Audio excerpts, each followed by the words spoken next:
মিনাশ শাইতানির রাজিম বিসমিল্লাহির রহমানির রহিম ধরো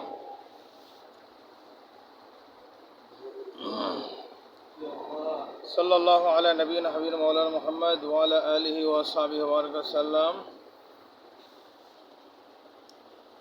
পাইছো সবক পাইছো?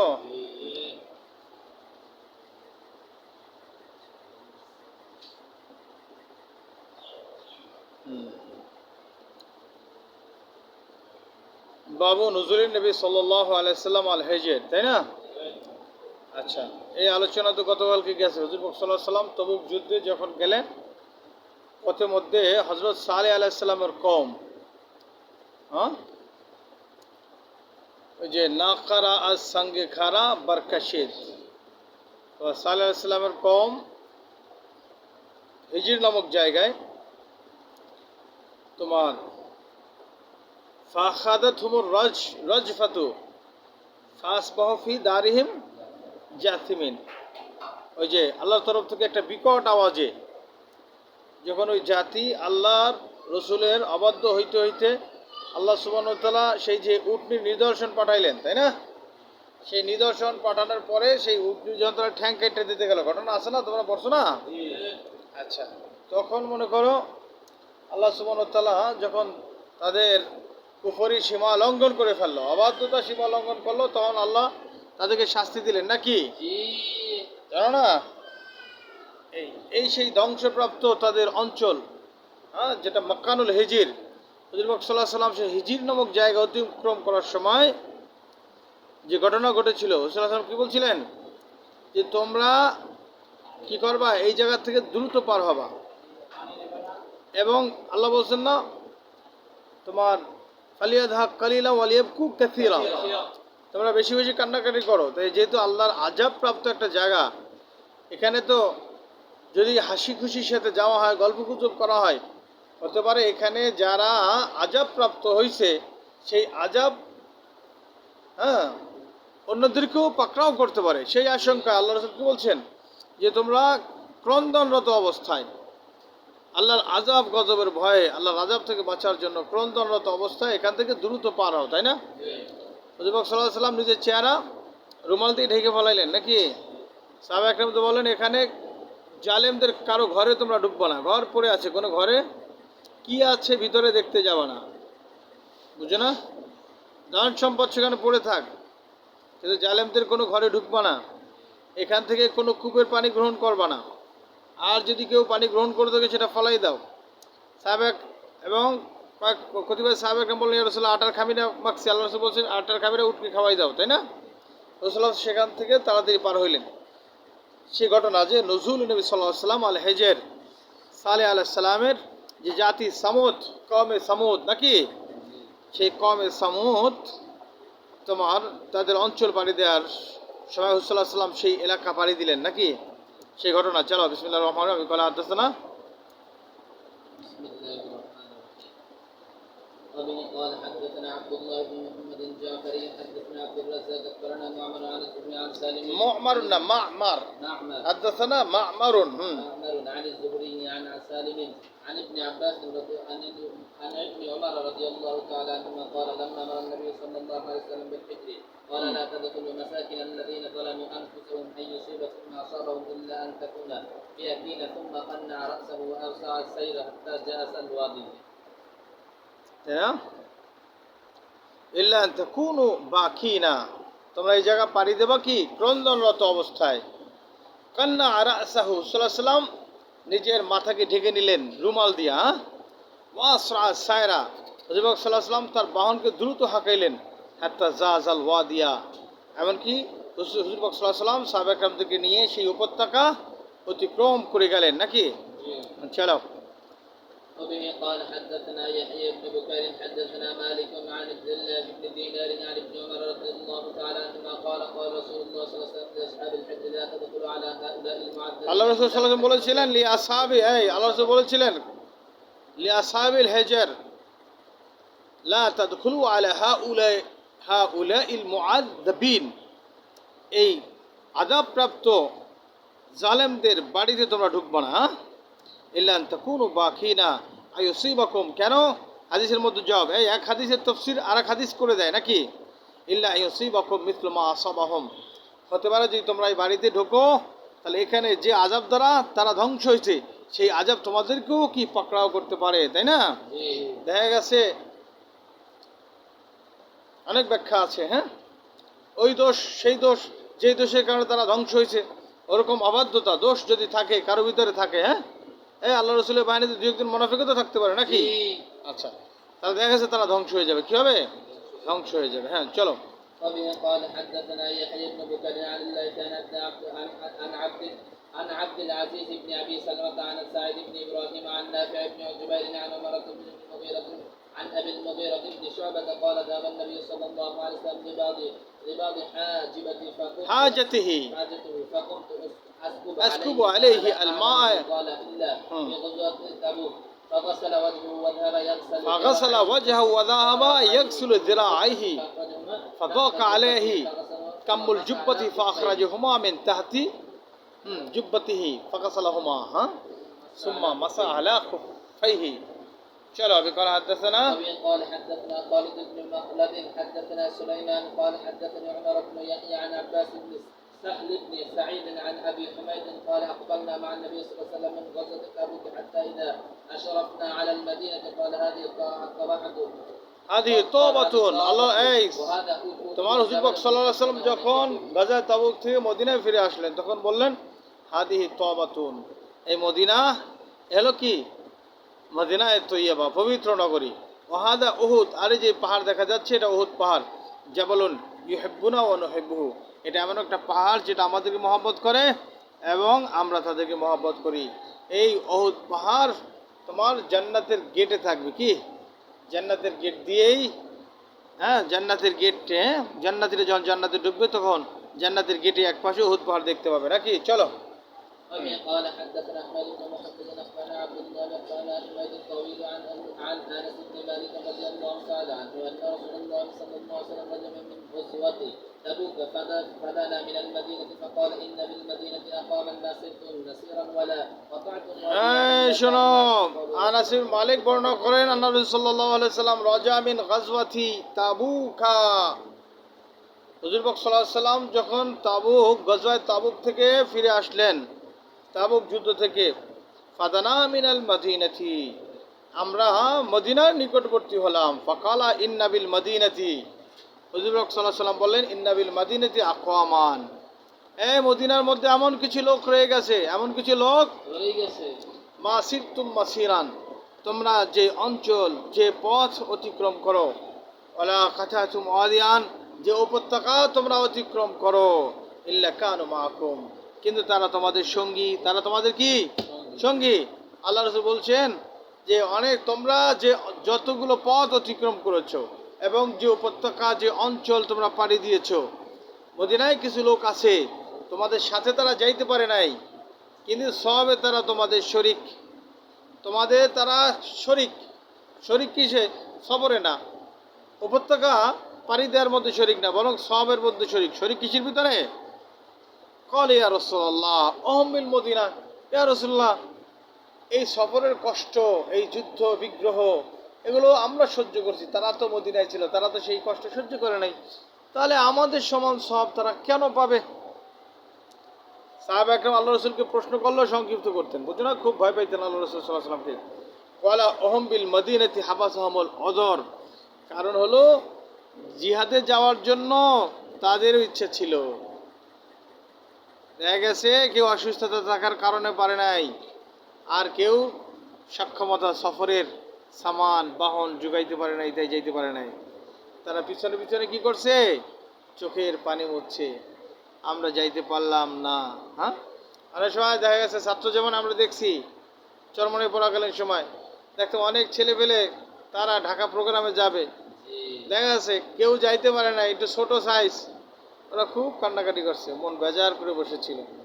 আবার যারা সাইজ বড় আছে যাবে কিন্তু পয়সা নেই, পায়ে জুতা নাই, গায়ে জামা নাই, পেটে খাবার নাই, পকেটে টাকা নাই, ঠিক আছে, সবাই তো লঞ্চে উঠছে খুব আনন্দের সাথে, কিন্তু ওরা কি করছে? পিছন থেকে চোখের পানি মুছছে, ঠিক আছে না?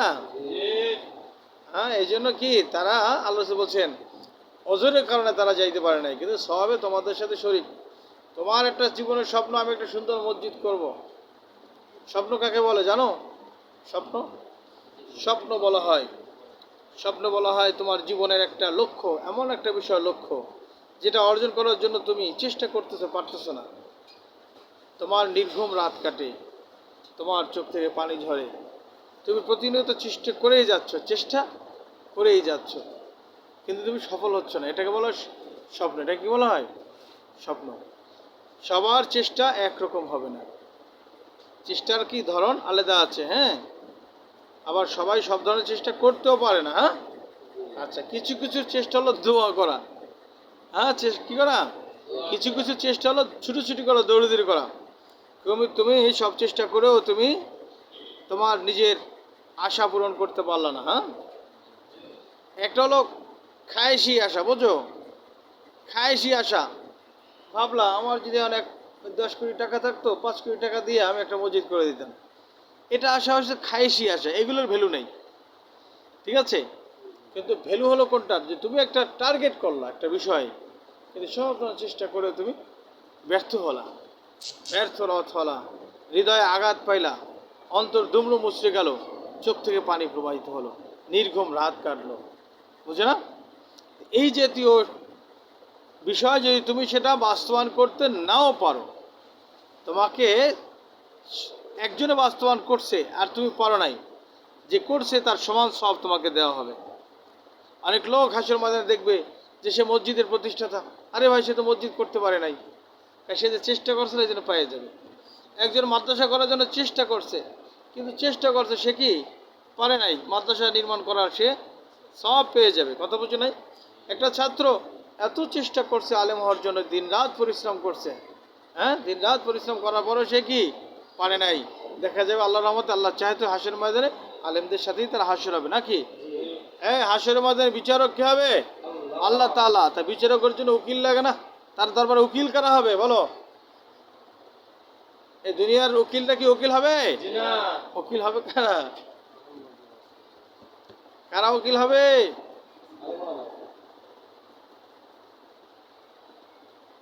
উলামায়ে হাক্কানীরা উকিল হবে।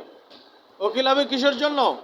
আল্লাহর দরবারে তো আল্লাহর বান্দারা আটকা পড়বে, ওই এই উলামায়ে কেরাম ওকালতি করে তাদেরকে ছাড়াই নিয়ে আসবে। কি করবে? ছাড়াই নিয়ে আসবে। এই জন্য উলামায়ে কেরামদের দাম কেউ দিক বানা দিক, সে কি মহামূল্যবান। বুঝছো না? চলো চলো। وبه قال حدثنا কিতাবুন নবী সাল্লাল্লাহু আলাইহি ওয়াসাল্লাম ইলা কেসরা, ইলা কেসা, হ্যাঁ কেসরা, তারপরে কায়সার। দেখো হুজুর পাক সাল্লাল্লাহু আলাইহি ওয়াসাল্লাম হুদায়বিয়া সন্ধির পরে 6ষ্ঠ হিজরি সনে মদিনা আসার পরে বিভিন্ন দেশের রাজা বাদশাদের কাছে চিঠি পাঠিয়েছেন। এখানে কেসরা আর কায়সার এই দুইজনের নাম আসছে, বাকিদের নাম আসে নাই। অথচ আল্লাহ রাসূল সাল্লাল্লাহু আলাইহি ওয়াসাল্লাম একদিনই 6 জন সাহাবীকে দূত করে পাঠিয়েছেন বিভিন্ন দেশে, হ্যাঁ, রাজা বাদশাদের কাছে ইসলামের চিঠি দিয়ে, দাওয়াত দিয়ে, ইসলামের চিঠি দিয়ে। দুইজনের নাম আসলো কেসরা আর কায়সার, কারণ তখন রোম সাম্রাজ্য আর পারস্য সাম্রাজ্য পৃথিবী শাসন করছে। দুইটা পরাক্রমশালী দুটি জাতি, রোম সাম্রাজ্য আর পারস্য সাম্রাজ্য। পারসিক কারা? এই ইরানীরা। এদের মধ্যে রোমান সাম্রাজ্য আর পারসিক সাম্রাজ্য, পারস্য সাম্রাজ্য, এদের ভিতরে লড়াই চলতো। পারসিকরা জিততো বেশি, রোমানরা হারতো বেশি। বুঝছো না? এই দুই দেশের দুই বাদশার কাছে আল্লাহ রাসূল চিঠি পাঠাইলেন। তোমার রোম, রোম কোথায় রে? রোম, রোম কোন দেশের রাজধানী? আরে ইটালি, ইটালির রাজধানী হলো রোম। ইটালির রাজধানী রোম। তোমার গ্রিসের রাজধানীর নাম কি? এথেন্স। বুঝো নাই? আর এদিকে পারস্য সাম্রাজ্যের প্রধান কি ছিল? কে? এখানে একটা বিষয় হলো, রোম সাম্রাজ্যের অধিপতির নাম ছিল, তাদের লকব ছিল কায়সার, আর এই বাদশার নাম ছিল হেরাক্লিয়াস। বুঝছো? আর পারস্য সাম্রাজ্যের যারা রাজা তাদের উপাধি হলো কিসরা, আর বাদশার নাম ছিল খসরু পারভেজ ইবনে হরমুজ ইবনে নৌশিরাওয়া। খসরু পারভেজ হলো নাম, বাবার নাম কি? হরমুজ। ওই হরমুজ প্রণালী বলে না, হরমুজ প্রণালী। কেন ইরানের ওখান থেকে হরমুজ প্রণালী দ্বারা আটকাই দেবে, আন্তর্জাতিক জাহাজগুলো ওখান থেকে যায়, আমেরিকার জাহাজ যায়, ব্রিটেনের জাহাজ যায়, ওরা বলে হরমুজ প্রণালী আটকাই দিব। হ্যাঁ, এই হরমুজ হলো কি? ওই খসরু পারভেজের বাবা হরমুজ তার নামে, আর তার বাবা হলো বাদশাহ নওশিরাওয়া। এই নওশিরাওয়া থেকে ওরা ওদের যে বাদশাহী উপাধি গ্রহণ করছে কেসরা। আর রোমানরা, রোমের বাদশাহ ছিল যে রোমের যে বাদশাহ কেসরা, এই যে হেরাক্লিয়াস, এই কায়সার কেন নাম ধারণ করছে? এর নাম ধারণ করানোর কাহিনী হলো, সে যখন দুনিয়া আসে, বেদনা শুরু হয়, মায়ের পেটের বেদনা শুরু হয়, তখন তার মা মারা যায়। মারা যাওয়ার পরে তার মার পেট কাইটটা তাকে বের করছে, বুঝছো? কসর মানে কি? কাটা। ওখান থেকে সেই রোমের বাদশাহ নিজের নামের ক্ষেত্রে উপাধি ধারণ করেছে কি? উপাধি ধারণ করছে তোমার কায়সার, বুঝছো না? আচ্ছা, পরবর্তীতে রোমের যত রাজা বাদশাহ হয়েছে সবাই তাদের উপাধি দ্বারা কায়সারি তারা ব্যবহার করত। এদিকে হাফসার রাজা বাদশাহ যারা আছে তাদের নামের শেষে উপাধি গ্রহণ করতো নাজ্জাসী। আবার আফ্রিকান যারা, তাদের রাজা বাদশাদের উপাধি ছিল জার্জির। কিপ্তিদের রাজা বাদশাদের উপাধি ছিল ফেরাউন। মিশরের রাজা বাদশাদের নাম ছিল তোমার আজিজে মেসের। এই বাহরাইনের রাজা বাদশাদের নাম কি ছিল? আজিমে বাহার। আবার ইয়েমেনের রাজা বাদশাদের উপাধি ছিল কি? তুব্বা। কি ছিল? তুব্বা। ভারতের রাজা বাদশাহ যারা আছে এদের উপাধি হলো রায়, হয় না? রায় এ রায়, তমুক রায়, এই রাজা রায়, ঠিক আছে? এদিকে তুরস্কের রাজা বাদশারা তাদের উপাধি গ্রহণ করেছিল খাকান, বুঝছো না? এরকম বিভিন্ন উপাধি ছিল, ঠিক আছে? হ্যাঁ, বাংলাদেশের রাজার উপাধি হলো রয়্যাল বেঙ্গল টাইগার।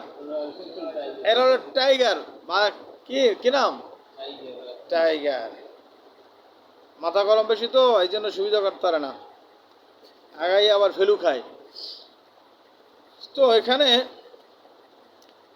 ঘটনা কি হলো?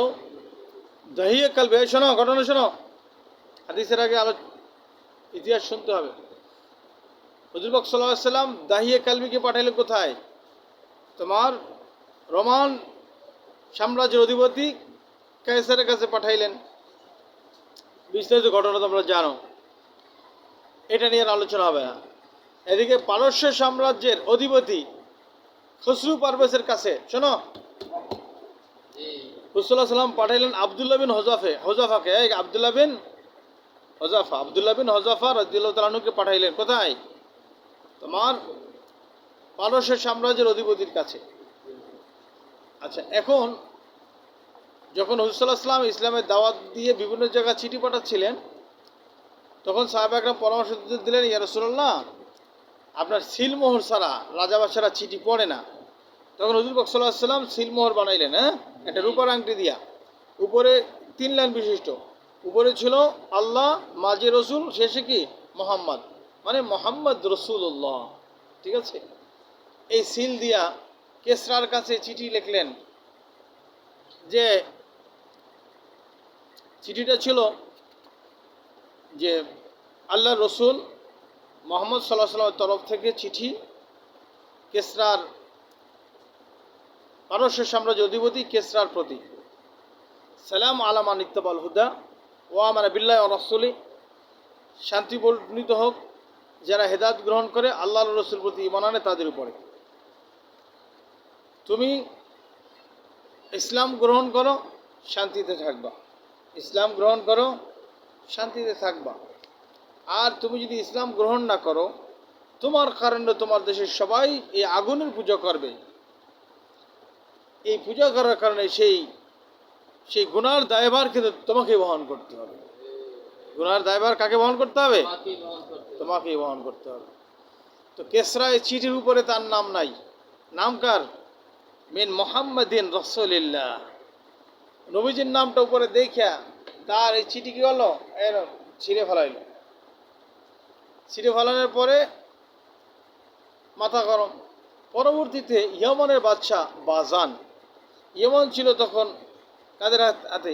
ইরানিদের হাতে। এখন ইয়েমেন কিন্তু ইরানিদের হাতে এখন বর্তমানে। আবার ওই যে লেবানন কিন্তু ইরানিদের হাতে, বুঝছো না? ইরাক কিন্তু ইরানিদের হাতে বর্তমানে। আচ্ছা, হুতিরা কিন্তু বর্তমানে ইরানিদের হাতে, বুঝছো না?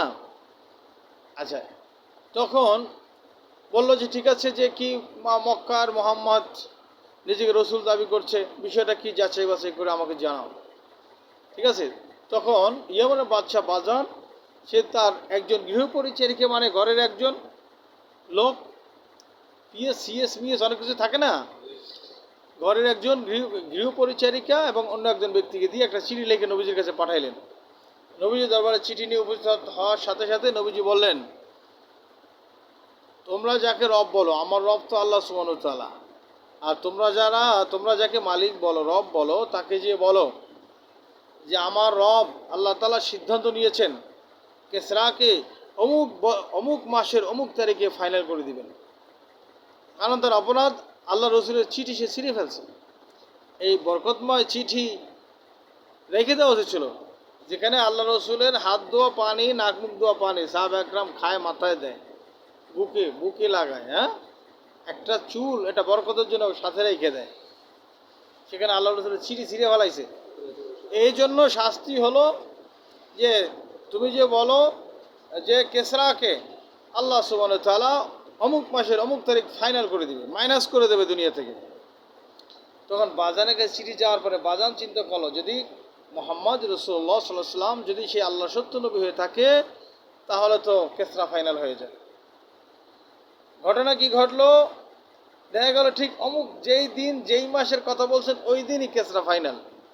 এরপরে বাজান তার দলবল সহ সবাই সে ইসলাম গ্রহণ করলো, এবং আল্লাহ রসুল সাল্লাল্লাহু আলাইহি ওয়াসাল্লাম বাজানকেই কি করলেন, তার প্রতিনিধি বানাইলেন ইয়ামেনের। জানো তো ঘটনা আছে না? আবার বাজানকে আসাদ আনসি, যিনি ভণ্ড নবী, নিজেকে নবুয়তি দাবি করছিল, বাজানকে শহীদ করেছিল, তার বিধবা স্ত্রীকে বিয়ে করছিল।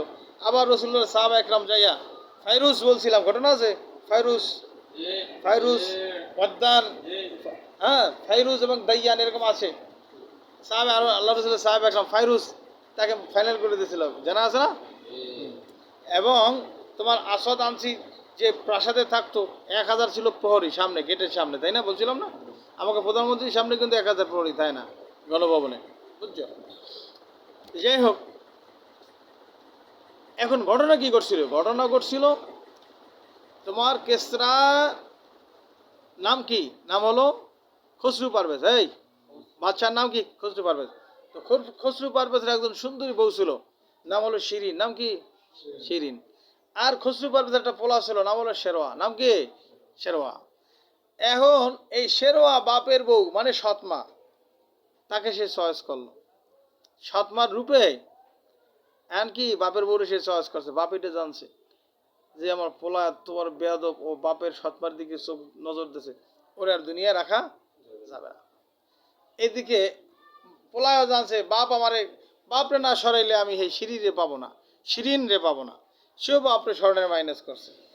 এদিকে বাপ প্ল্যান করছে কি, সরকারি যে ট্রেজারি থাকে, সরকার ওইখানে ওষুধের ঘরটর থাকে না, সেখানে বিষের একটা বোতল উপরে লিখে রাখছে তোমার আর দাওয়াউল কাবি লিল জেমা, জেমার জন্য, যৌন সঙ্গমের জন্য শক্তিশালী ঔষধ, সে মূলত বিষ। এইটা সে দিয়ে রাখছে যে পোলা এখানে ঢোকবো, এটা খাইয়ে মরবে। কিন্তু পোলা চিন্তা করলো এটা আগে পরে খাই, আগে বাপরে ফাইনাল করি, বাপরে দিল দুনিয়া থেকে সরাইয়া। এখন খসরু পারভেজ আর শিরিন একে ভিতরে ছিল খুব মহব্বত। কি ছিল? খুব মহব্বত। স্বামী যখন গেছে মুইও থাকবো না। এদিকে শিরিন সে গলা রসি দিয়ে মরছে, বিষ খেয়ে মরছে। পোলা কিন্তু জানেও না। পোলা বাপরে ফাইনাল করছে, বাপের বিরুদ্ধে সংবাদ শুই না, শিরিন মরছে। এরপরে পোলা রাজ্য ক্ষমতা নিয়ে সরকারি ট্রেজারিতে ওখানে যে ঔষধ আলায় ঢুকিয়া দেখতেছে যে আর দওয়াল মোকাব্বি, লিল চেমা, ওইটা খাইছে ডক্টর খাইয়া। খাওয়ার পরে হেও গেছে। তো বাপ গেছে আগে, এরপরে বাপের বউ গেছে, তার সৎ মা যাকে সে নিজের করে পাইতে চাইছিল, এবং সেও গেছে। যাওয়ার পরে এখন তার অল্প বয়সী মাইয়া, নাম হলো কি? জাহান শাহ। নাম কে? ওমর রাদিয়াল্লাহু তাআলা তার নাম বানাই রাখছে শাহরবানু। ঘটনা সামনে আসতেছে, ঠিক আছে? এখন সে হইল ক্ষমতায়, ঠিক আছে? ক্ষমতায়, এদিকে বাজান তো দেখলো যে মারা গেছে, তোমার কেসটা শেষ। কারণ কি, আল্লাহ রসুল চিঠি যখন ছিঁড়ে ফেলাইছিল তখন আল্লাহ রসুল দোয়া করছিলেন, আল্লাহুম্মা মাজ্জিকহুম কুল্লা মুমাজ্জাক। আল্লাহ, তোমার রসুলের চিঠি যারা ছিঁড়ে ফেলছে তুমি তাদের রাষ্ট্রকে টুকরো টুকরো করে দাও, টুকরো টুকরো করে দাও, তাই না? আচ্ছা, এরপরে কি হলো, তখন তার মাইয়া জাহান শাহ, সে এত বড় সাম্রাজ্যের সে অধিপতি হইল। নবী করিম সাল্লাল্লাহু আলাইহি ওয়াসাল্লাম এই সংবাদ শুনলেন, শোনার পরে বললেন যে লাই আফলাহা কওমুন আল্লাহ আমরাহুম ইমরাতান, লাই আফলাহা কওমুন আল্লাহ আমরাহুম ইমরাতান। ওই জাতি, বুখারীর বর্ণনা এই আসতেছে একটু পরে, তোমার ওই জাতি কখনো কামিয়াব হবে না যে জাতি তাদের নেতৃত্ব একজন নারীর হাতে দেয়। তাহলে এখানে কেসরার দেশ শেষ, ঠিক আছে? এই যেমন আল্লাহ রাসূল বলছেন কেসরা, ঠিক আছে, বলছেন যে কেসরার মরার পরে কেসরার কোনো সাম্রাজ্যের অস্তিত্বই থাকবে না। ওমর রাদিয়াল্লাহু তাআলার যুগে মুসলমানরা পুরা পারস্য সাম্রাজ্য দখল করে নিয়ে আসলো, আর সে জাহান শাহকে বন্দি করলো, সাথে তার দুই বোনকেও নিয়ে আসলো। কথা বুঝছো? ইরানের তোমার নৌশিরা বাদশাহটা অনেক বড় ফাইল না, অনেক বড় ফাইল। এই ইরানের নৌশিরা বাদশার বংশধর আলফ আল হেকাম ছিল।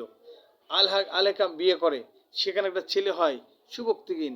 এই সুবক্তিগিনের একটা ছেলে হয়, হ্যাঁ, তার নাম হলো মাহমুদ, যিনি পরবর্তী সুলতান মাহমুদ গজনি হয়েছে। এই সুলতান মাহমুদ্দিন গজনির এর গোড়াও কিন্তু সেই নওশিরা বাদশা, বুঝছো না? আচ্ছা, আরবের বাইরে সবচেয়ে মর্যাদাবান বংশ হলো ইরানের এই নওশিরা সম্প্রদায়। আরবের পরে, কুরাইশের পরে পৃথিবীতে সবচেয়ে দামি সম্প্রদায় হলো কারা? ইরানের নওশিরা বাদশার সম্প্রদায়টা, গোষ্ঠীটা, বুঝছো? বড় ফাইল কিন্তু তারা। যাই হোক, এখানে কি হলো, তখন ওমর রাদিয়াল্লাহু তাআলা মসজিদে বন্দিনীকে নিয়ে আসলো। তোমার জাহান শাহকে যখন তোমার মদিনা নিয়ে আসছে, মদিনার যুবতী আনসার মুহাজিরদের যুবতী মেয়েরা তাকে তাকাই দেখছে, क्या चीज है ভাই। যখন মসজিদে নববীতে তাকে উঠানো হইল, ঠিক আছে, সাহাবা একরাম বলেন যে পুরা মসজিদের নবী আলোকিত হয়ে গেছে তার রূপে। কি হয়ে গেছে? ওমর রাদিয়াল্লাহু তাআলা আনহু তার দিকে তাকাইলেন, তাকানোর পরে ওই যে জাহান শাহ নিজের চেহারা ঢেকে ফেলাইল ওড়না দিয়া। ঢাকার পর ফার্সিতে কি যেন একটা কথা বলল। ওমর রাদিয়াল্লাহু তাআলা বললেন, কি আমার মুখে কি তুমি একটা গালি দিলা ফার্সি ভাষায়? এক আল্লাহ রাসূল এক সাহাবী বলতেছিলেন যে আমিরুল মুমিনিন, আপনি ওর দিকে তাকাইন না, সে আপনার যোগ্য না, সে আপনার যোগ্য না, বরং তাকে এখতিয়ার দেন, সে মুসলমানদের কার ঘর করবে, ঠিক আছে? পরে সে হযরত হাসান রাদিয়াল্লাহু তাআলা আনহু কে চয়েস করলেন। হাসান রাদিয়াল্লাহু তাআলা আনহু তাকে শাদী করলেন। কি করলেন? সেখান থেকে জাইনুল আবিদিন দুনিয়া আসলো 38 হিজরি সনের 25 শাওয়ালে। যেদিন এই জাইনুল আবিদিন দুনিয়ায় আসে, সেদিন জাহান শাহ মদিনায় কি করেন? ইন্তেকাল করেন, বুঝছো না? আচ্ছা, জাহান শাহর নাম ওমর রাদিয়াল্লাহু তাআলা বলছেন, তোমার নাম জাহান শাহ হবে না, তোমার নাম হবে শাহরবানু। তোমার নাম কি হবে?